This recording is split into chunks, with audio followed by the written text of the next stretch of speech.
Oui, tout à fait, oui. On ne s'est pas rendu compte. Hein. Toutes les différentes séquences ont été respectées. Et les anciens ont transmis le message. Un message qui est très bien passé. C'est la première fois que je me suis satisfaite de ce culte. Ah oui, très content de me retrouver dans ma vieille communauté, qui d'ailleurs était la dernière que j'occupais avant de prendre ma retraite. Bon, j'étais très heureux de revoir mon papa, notre patriarche, le révérend Dr Mbele-Philémon, professeur Mbele-Philémon, pardon, qui nous manque parce qu'avec la retraite, il s'est un peu retiré au village. Mais ces derniers temps, sa santé était chancelante. Dieu l'a relevé et nous l'a amené ce jour avec notre maman. Nous sommes très contents. Il est très content de vous voir avec maman. Comment maman va? Ils l'ont manifesté sans même qu'on le leur demande. La preuve, voici la diaconesse à côté de lui.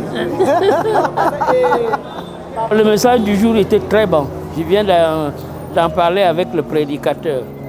C'était un très bon message. Surtout la conclusion sur écouter, c'est si les chrétiens pouvaient prendre au sérieux ce que nous entendons tous les dimanches, beaucoup de choses changeraient. Écouter le Seigneur, c'est le suivre pas à pas et faire ce qu'il nous exige de faire. Et c'est très important. C'est à l'ONCAC, on permet aux anciens d'église de pouvoir porter le message. Comment vous trouvez cette initiative de l'ONCAC? Nous sommes face à ce que nous appelons le sacerdoce universel. Il n'y a pas que le pasteur pour prêcher. Il y a les anciens, il y a les diacres et les diaconesses. N'importe quel chrétien, pourvu qu'il soit bien formé, peut prêcher et annoncer la parole de Dieu. Comment vas-tu, toi? Ça va bien. N'est-ce pas? Ça va mieux quand on le voit. Mais, tu es rentré du Turquie? Je passerai te rendre visite. Comment est-ce que tu as écrit? D'accord. Dieu voulant la semaine prochaine. D'accord. Je passerai te rendre visite. D'accord. Merci, bon dimanche.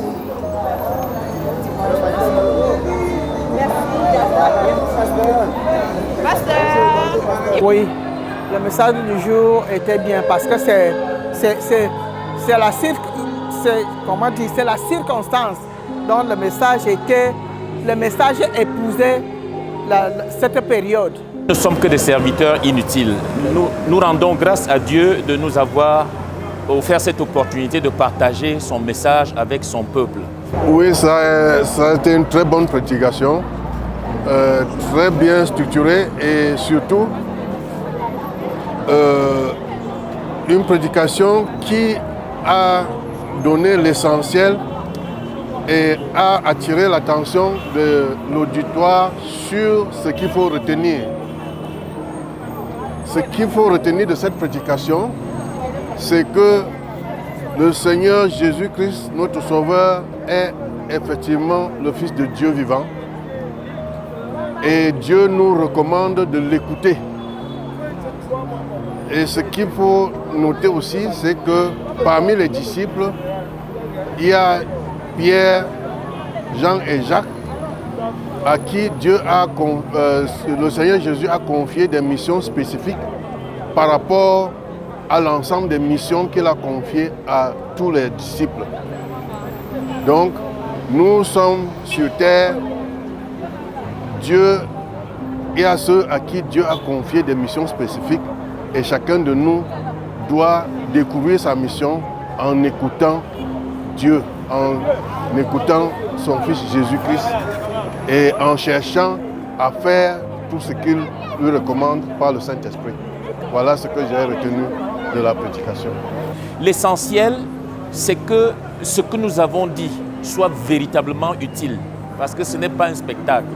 C'est un message qui est adressé au cœur de chacun de nous. Que chacun écoute la parole de Dieu, que chacun recherche une relation personnelle avec le Seigneur Jésus-Christ pour expérimenter toute la gloire de Dieu à travers les actes qu'il pose dans sa vie. Très satisfait. Alors, qu'est-ce que vous avez retenu du message du jour? C'est la transformation, ok? Jésus nous demande de le suivre, de l'accompagner. Et pour suivre Jésus et l'accompagner, il faut le connaître. Donc la première chose que nous devons faire, c'est de connaître Jésus, ensuite de le suivre et d'avoir une véritable transformation, hein, de devenir homme. Quand on est transformé, quand on croit en Jésus, on est un homme de lumière. C'est l'essentiel de ce que je pouvais dire. Le message aujourd'hui était très pertinent et très interpellateur parce que déjà il nous parlait de la transfiguration, il nous montrait un aperçu du royaume des cieux dont nous sommes appelés et l'exhortation qui concernait chacun de nous, c'est de nous conformer à la parole de Dieu et véritablement de mener une vie de sanctification sans laquelle nul ne verra Dieu. Nous sommes véritablement exhortés à mettre nos vies au pas, à vivre pour être des modèles afin de ne point rater le royaume des cieux. Vous êtes bénis dans le nom de Jésus. Ça s'est très bien passé. La prédication était très bonne. On a écouté. On regarde Dieu qui continue dans ce sens-là. Ça s'est très bien passé selon moi, selon mon point de vue. Nous avons assisté à une prédication interpellatrice. Et je crois l'orateur du jour, le prédicateur du jour, a su non seulement contextualiser le texte de l'Évangile, mais trouver le message interpellateur sur notre relation avec Dieu, avec son Fils Jésus. Il nous a demandé de le connaître. Mieux tu connais le Christ, mieux tu es. Mieux tu connais le Christ, mieux tes problèmes trouvent une solution. Mieux tu connais le Christ, mieux tu t'épanouis. Moi, je crois que si on est sorti de ce culte sans l'avoir compris, cela me poserait à moi un problème. Au-delà, il a pensé à nos familles respectives. C'est le moment de connaître Christ pour en faire bénéficier à nos familles. Ça, c'est important, surtout dans le temps de la passion que nous vivons. Vivons la passion dans la connaissance exacte de qui est Christ. Lorsqu'on l'aura su, sa mort, sa victoire sur la mort sera la victoire de ceux qui l'auront connu et de ceux qui auront cru. Voilà ce que je retiens du message de ce matin. Je pense que le Seigneur a encore été à l'œuvre. Il nous a donné de partager ce moment d'adoration avec lui. Il a été au contrôle et en question de satisfaction. Si nous sortons du culte, le cœur paisible et rempli de joie, je pense que je suis satisfaite.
dernière question. Alors, est-ce qu'il y a une différence quand les pasteurs eux-mêmes prêchent et quand les anciens d'église prêchent? Est-ce que vous avez ressenti, vous ne sentez pas qu'il y a une différence?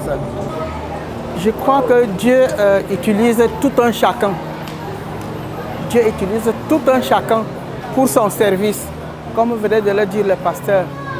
Même moi, si on me demande de prêcher la parole de Dieu, je ne dois pas avoir honte, parce que je suis l'instrument de la main de Dieu.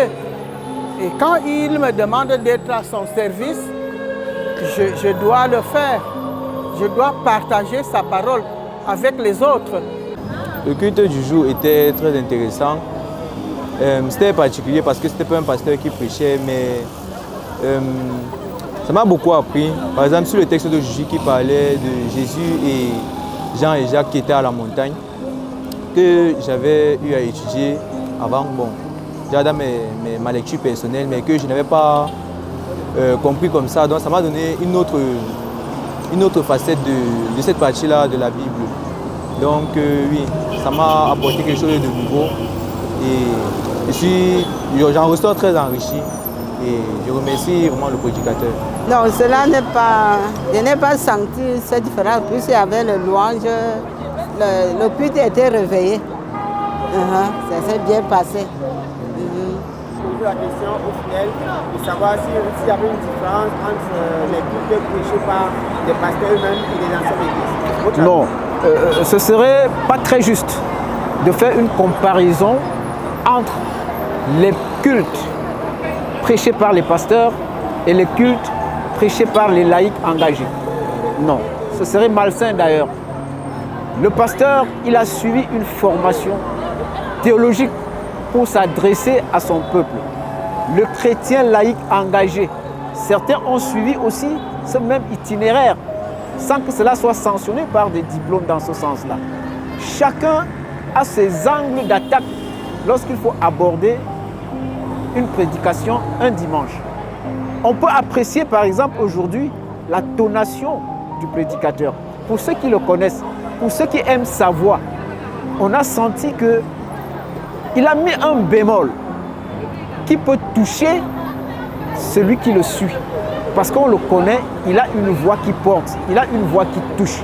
Ça peut être intéressant à relever.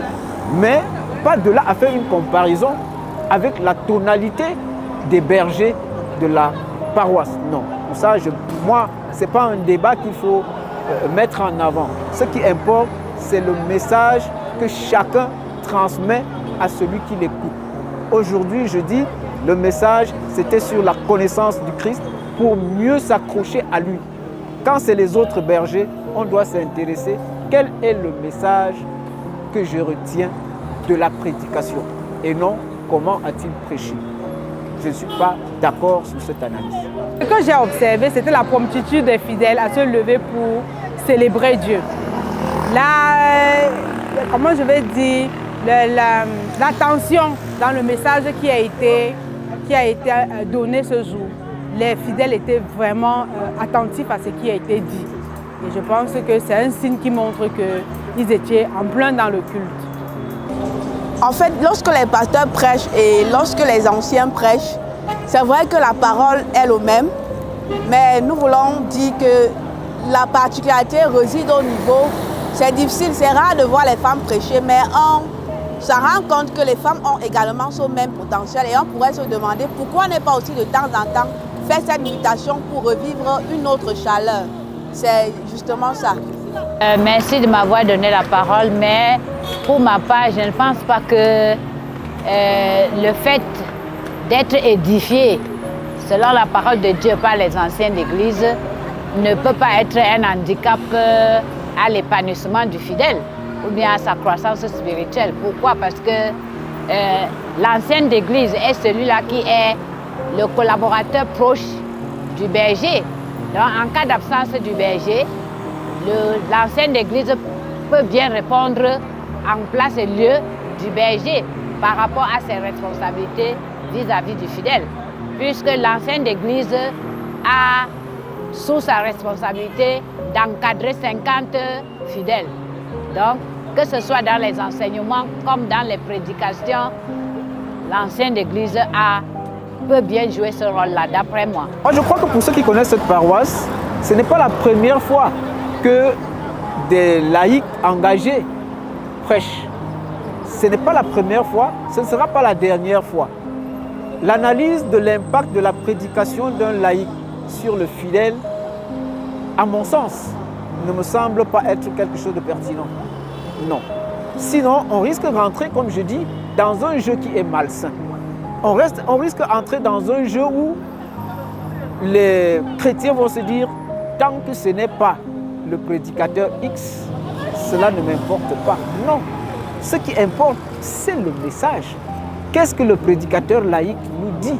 Qu'est-ce que le berger, qu'est-ce que le pasteur nous dit?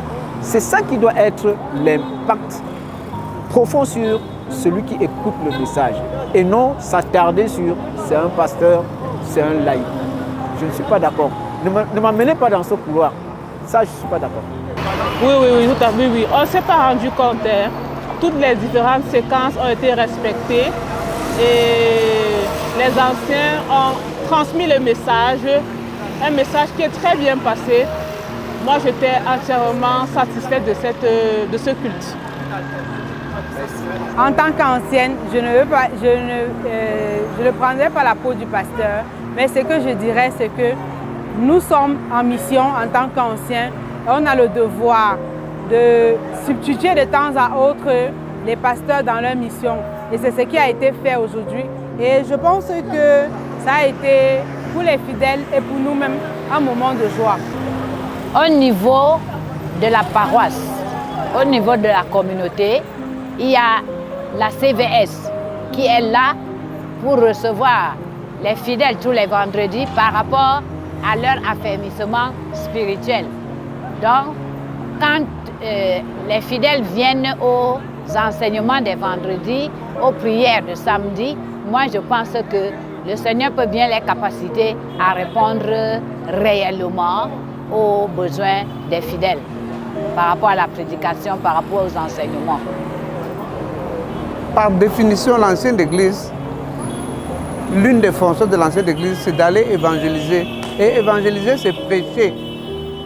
Il y a des actes que les anciennes églises ne peuvent pas faire parce qu'ils n'ont pas reçu la consécration. Mais une ancienne église doit prêcher, doit faire la liturgie, doit accompagner les pasteurs. On dit dans le règlement de l'église, une ancienne église doit s'occuper de 50 fidèles et paroissiens. Vous croyez qu'ils s'occupent de fidèles comment? C'est en faisant la prédication, c'est en faisant l'évangélisation. Donc l'ancienne église doit pouvoir faire systématiquement tout ce que le pasteur fait, sauf l'imposition de main, sauf la bénédiction, parce qu'il n'a pas eu reçu cette onction-là. Mais l'ancienne église prêchée, c'est tout à fait normal. Et nous sommes très contents que l'opportunité a été donnée aux anciennes églises en ce dimanche de faire le culte. J'aurais souhaité que vous ayez l'avis des fidèles des paroissiens pour qu'ils vous disent comment ils ont perçu le culte. Et je pense que sur leur visage, on a vu de la satisfaction. Anciens d'église aussi, dit berger. Ce sont des personnes appelées à faire circuler la parole, à prêcher la bonne nouvelle. Bon, pour dire qu'il y a une différence entre la prédication d'un pasteur et la prédication d'un ancien, on va juste se baser sur le fait que le pasteur a subi une quelconque formation. Par contre, l'ancien, lui, sa formation à lui n'a pas été, disons, professionnelle, mais lui, il a quand même vécu. Il vit plus les réalités de la vie par rapport au pasteur qui vit la vie théologique et vient sur le terrain pour pratiquer.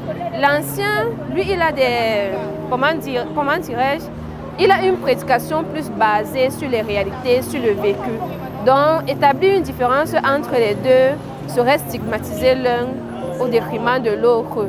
Mais pour dire vrai, la différence n'est que du côté école, professionnalisme et terrain, si je peux dire ça comme ça. Oui, c'est important parce que ce qu'on ne sait pas, c'est que l'ancien n'est pas juste un assistant administratif du pasteur. L'ancien a le devoir d'encadrer les fidèles. Et c'est pour ça que, par exemple, il a été fait 5 séances de formation des anciens, parmi lesquelles la conduite d'une méditation, la conduite d'une étude biblique. Il y a des anciens qui sont aumôniers des groupes dans la paroisse. Alors, quels sont aumôniers? C'est pour faire quoi? C'est justement pour encadrer. Donc, pour dire que la chair qui est donnée, pas seulement aux anciens, aux conseils et même aux fidèles, n'est pas le seul lieu d'expression de cela qu'on appelle généralement les laïcs, parce que autant que possible, on les associe à divers programmes d'édification. Je pense que c'est déjà une tradition dans la paroisse de Loncac d'associer les anciens d'église et même toute fidèle qui voudrait à l'enseignement pendant le temps de la Passion. C'est une grande opportunité, c'est une joie, parce que ça pousse l'ancienne d'église à